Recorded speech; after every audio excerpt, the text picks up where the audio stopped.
Joshua Garcia, Emeline Vigier, magkasama sa Milan.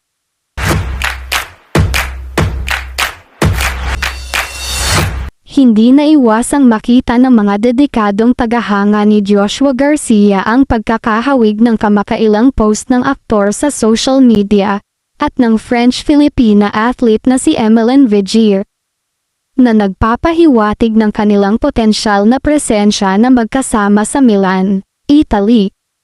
Sa isang sulyap sa kani-kanilang social media profiles, lumalabas na maghapong magkasama ang dalawa at bumisita rin sa iisang simbahan. Bagamat hindi sila magkasama sa iisang litrato, kumbinsido ang kanilang followers na magkasama silang nagbabakasyon sa Milan.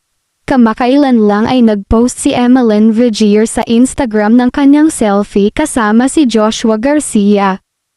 Sa kabuuan ng kanilang larawan, may nakasulat na caption na JTMMMM, na humantong sa pag-iisip ng ilan na posibleng nangangahulugang JTM na isinasalin sa I love you sa French.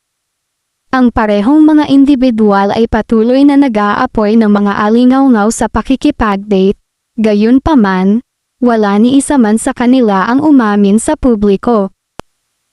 Bago ito, napabalitang may relasyon si Joshua Garcia sa beauty vlogger na si Bella Raceles.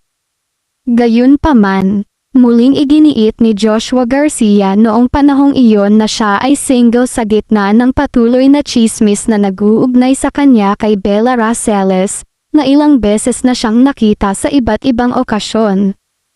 Anong masasabi mo dito?